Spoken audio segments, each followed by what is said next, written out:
ଆଜିର ରାଶିଫଳ ଫେବୃଆରୀ ମାସ 17 ତାରିଖ ମଙ୍ଗଳବାର, ଫାଲ୍ଗୁନ ମାସ କୃଷ୍ଣପକ୍ଷ, ତିଥି ଅମାବାସ୍ୟା ସନ୍ଧ୍ୟା 5ଟା 42 ଗତେ ପ୍ରତିପଦ, ନକ୍ଷତ୍ର ଧନିଷ୍ଠା ରାତ୍ରି 10ଟା 5 ଗତେ ଶତଭିସା, ଚନ୍ଦ୍ର ମକର ଦିବା 9ଟା 54 ଗତେ କୁମ୍ଭ, ଯୁଗ ପରିଘ। ଆଜିର ସୂର୍ଯ୍ୟ ଉଦୟ ସମୟ 6ଟା 19, ସୂର୍ଯ୍ୟାସ୍ତ ସମୟ 5ଟା 43।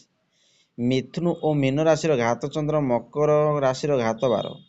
ଆଜିର କାଳ ବେଳା ଦିବା 1ଟା 25 ଗତେ 2ଟା 53 ମଧ୍ୟ, ବାର ବେଳା ଦିବା 7ଟା 40 ଗତେ 9ଟା 8 ମଧ୍ୟ, ବିଶୁଦ୍ଧ ବା ଅମୃତ ବେଳା ଦିବା 9ଟା 8 ଗତେ 11ଟା 6 ମଧ୍ୟ, 3ଟା 54 ଗତେ 5ଟା 30 ମଧ୍ୟ, ରାତ୍ରି 6ଟା 30 ଗତେ 8ଟା 55 ମଧ୍ୟ, ବିଶୁଦ୍ଧି ବା ମହେନ୍ଦ୍ର ବେଳା ନାସ୍ତି।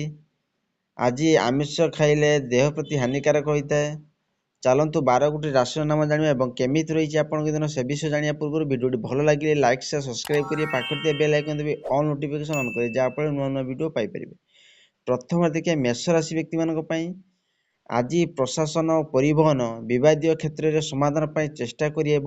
ଲକ୍ଷ୍ୟସ୍ଥଳକୁ ଯିବା ରାସ୍ତାରେ ମିତ୍ରତା ସ୍ଥାପନ କରିବାର ସୁଯୋଗ ପାଇବେ। ଲୋକଟି ପଛରେ ବିଭିନ୍ନ ପ୍ରକାର କଥା କହୁଥିବା ଶୁଣି ଅଶାନ୍ତି ଅନୁଭବ କରିବେ। ସେଇଭଳିଆ ବୃଷ ରାଶି ବ୍ୟକ୍ତିମାନଙ୍କ ପାଇଁ ଆଜି ଅଫିସରେ କାର୍ଯ୍ୟବ୍ୟସ୍ତତା ଯୋଗୁଁ କେତେକ କାମ ଠିକ୍ ସମୟରେ କରି ପାରିବ ନାହିଁ। କର୍ମକ୍ଷେତ୍ରରେ ଆପଣଙ୍କୁ ଅର୍ଥ ଲାଭ ସହ କର୍ମକ୍ଷେତ୍ରକୁ ବୃଦ୍ଧିମନ୍ତ ହେବ। ଆପଣଙ୍କ ବ୍ୟସ୍ତତାକୁ ହୃଦୟଙ୍ଗମ କରି କୌଣସି ବନ୍ଧୁ ଅଥବା ପାଖ ପଡ଼ୋଶୀମାନେ ସହଯୋଗର ହାତ ବଢ଼େଇ ପାରନ୍ତି।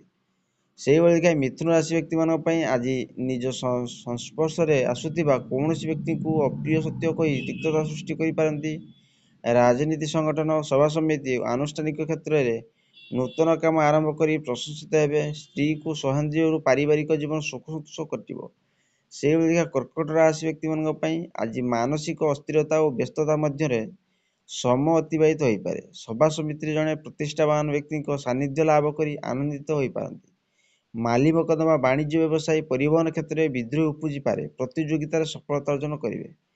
ସେହିଭଳି ସିଂହ ରାଶି ବ୍ୟକ୍ତିମାନଙ୍କ ପାଇଁ ବିଭିନ୍ନ ପ୍ରକାର ଯୋଜନା କରିବା ସକାଶେ ଚିନ୍ତା କଲେ ମଧ୍ୟ ପ୍ରତିକୂଳ ପାରିପାର୍ଶ୍ୱିକ ସ୍ଥିତି ତାହା କରାଇ ଦେଇନପାରେ। ପୂର୍ବରୁ ରହିଥିବା ଋଣ ଭାରର ଅତିଷ୍ଠ ହେବେ, ମାତ୍ର ପରିଶୋଧ କରିବାର ରାସ୍ତା ଖୋଜି ପାଇ ପାରିବେ ନାହିଁ। ସମସ୍ୟା ସରଳ ସମାଧାନ କରିବା ସଫଳ ହେବ।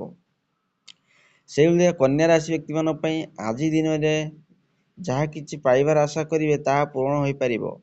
ଜମା ପଡ଼ୁନଥିବା ବନ୍ଧୁ କିମ୍ବା ଶତ୍ରୁତା କରୁଥିବା ଲୋକଟିର କଥା ମନକୁ ବାଧିପାରେ। ବ୍ୟବସାୟୀ କ୍ଷେତ୍ରରେ ଅଧିକ କିଛି ଆଶା ମନରେ ଦୁଃଖ ଦେଇପାରେ। ଆଜି ଭାତୃ ବିବାଦ କିମ୍ବା ଜମିଜମା ବିବାଦ ଦେଖା ଦେଇପାରେ। ସେହିଭଳି ଦେଖିବା ତୁଳା ରାଶି ବ୍ୟକ୍ତିମାନଙ୍କ ପାଇଁ ସାମାନ୍ୟ ପ୍ରତିବନ୍ଧକ ମଧ୍ୟରେ ବନ୍ଧୁଙ୍କ ନିକଟରୁ ଆଶା କରୁଥିବା ଅର୍ଥ ପ୍ରାପ୍ତି ହେବ। ବିଭିନ୍ନ ପ୍ରକାରରେ ଚିନ୍ତା କଳ୍ପନା କରି କେବଳ ଭାବି ଭାବି ସମୟ କଟାଇବେ। ସାହାଯ୍ୟ କରିବାକୁ ପ୍ରତିଶ୍ରୁତି ଦେଇଥିବା କୌଣସି ବନ୍ଧୁକୁ ହିଁ କରିପାରିବେନି କିମ୍ବା ନାହିଁ ମଧ୍ୟ କରିପାରିବେନି। ଫେରି ଯାଉଥିବା ବନ୍ଧୁଟି ବାଟରୁ ଲେଉଟି ଆସିବ। ସେହିଭଳିକା ବିଛା ରାଶି ବ୍ୟକ୍ତିମାନଙ୍କ ପାଇଁ ଆଜି ପରିବହନ, ଶିଳ୍ପ, ବ୍ୟବସାୟୀ ବାଣିଜ୍ୟର ପ୍ରତିବନ୍ଧକ ଦୂରେଇବା ପାଇଁ ପ୍ରଯତ୍ନ କରିବେ। ନିଜ ପରିବାର ସଦସ୍ୟମାନଙ୍କଠାରୁ କିମ୍ବା ସହକର୍ମୀଙ୍କ ତରଫରୁ ସମସ୍ୟା ଆସିପାରେ। ଘରୋଇ ବେପାରରେ ପଡ଼ୋଶୀଙ୍କ ମିଥ୍ୟା ଗୁଜବ ମାନସିକ ସ୍ଥିତିକୁ ଦୋହଲାଇ ଦେବ। ସେହିଭଳିକା ଧନୁରାଶି ବ୍ୟକ୍ତିମାନଙ୍କ ପାଇଁ କୌଣସି ଅସୁବିଧା ନହେଲେ ମଧ୍ୟ ଆଶଙ୍କା କରି ମନର ଅସ୍ଥିର ରହିବା। ଅଫିସରେ ସହକର୍ମୀମାନଙ୍କ ସହ ମିଷ୍ଟାଳାପ ମାତି ରହିବେ। ସମୟ ଅବଶ୍ୟ ଖୁସିରେ କଟିଯିବ। ପିଲାମାନଙ୍କ ଶିକ୍ଷା ଓ ଅନ୍ୟାନ୍ୟ କୃତିକୃତ ସଫଳତାର ଆନନ୍ଦ ଅନୁଭବ କରିବେ। ବାଟରେ ଯିବା ସମୟରେ ଯାନ୍ତ୍ରିକ ତ୍ରୁଟି ଅସୁବିଧା ହୋଇପାରେ। ସେହିଭଳିକା ମକର ରାଶି ବ୍ୟକ୍ତିମାନଙ୍କ ପାଇଁ ଆଜି ଅସାବଧାନତା ହେତୁ ଦ୍ରବ୍ୟ ଓ ଧନହାନି ଘଟିପାରେ। ପ୍ରିୟ ବନ୍ଧୁଟିଏ ସାନ୍ନିଧ୍ୟ ଲାଭ କରି ଏକ ପ୍ରକାର ଅହେତୁକ ଆନନ୍ଦ ଅନୁଭବ କରିବେ। କର୍ମକ୍ଷେତ୍ରରେ ଉପରିସ୍ଥ ଅଧିକାରୀମାନେ କାମ ହାସଲ ସକାଶେ ଆପଣଙ୍କ ସହଯୋଗ ଲୋଡ଼ିପାରନ୍ତି। ବାଣିଜ୍ୟ, ବ୍ୟବସାୟୀ, ସଭା ସମିତି ପ୍ରଭୃତିରେ ସୁଫଳ ହୋଇପାରେ। ସେହିଭଳିଆ କୁମ୍ଭ ରାଶି ବ୍ୟକ୍ତିମାନଙ୍କ ପାଇଁ ଆଜି ଧନହାନି, ପରିବହନ, ତର୍କ ବିତର୍କ, ସାଧାରଣ କଥାକୁ କେନ୍ଦ୍ର କରି ବିତର୍କ ସୂତ୍ରପାତ ଘଟିପାରେ। ସାହିତ୍ୟ, ସାମ୍ବାଦିକତା, ଚଳଚ୍ଚିତ୍ର, ରାଜନୀତି କ୍ଷେତ୍ରରେ ସମସ୍ୟା ସମାଧାନ ହୋଇଯିବ। ନିଜ ଲୋକ ମାନଙ୍କ ପରୋକ୍ଷ ବିରୁଦ୍ଧାଚରଣ ମନକୁ ବେଶୀ ବାଧିବ। ଶେଷ ଦେଖିବା ମୀନ ରାଶି ବ୍ୟକ୍ତିମାନଙ୍କ ପାଇଁ ଆଜି ମନ ଅସ୍ଥିର ରହିବ। କର୍ମକ୍ଷେତ୍ରରେ ଆପଣ ଯେତେଟା ପରିସ୍ଥିତିକୁ ଜଟିଳ ମନେ କରୁଛନ୍ତି, ବାସ୍ତବରେ ସେପରି କିଛି ହେବନି। ପରିସ୍ଥିତି ବଶତଃ ଧାର କରଜ କରି ଆବଶ୍ୟକତାକୁ ଚଳାଇ ନେବାକୁ ବାଧ୍ୟ ହେବ। ଅନ୍ୟମନସ୍କ ହେତୁ କୌଣସି ଭୁଲ କାମ କରିବେ।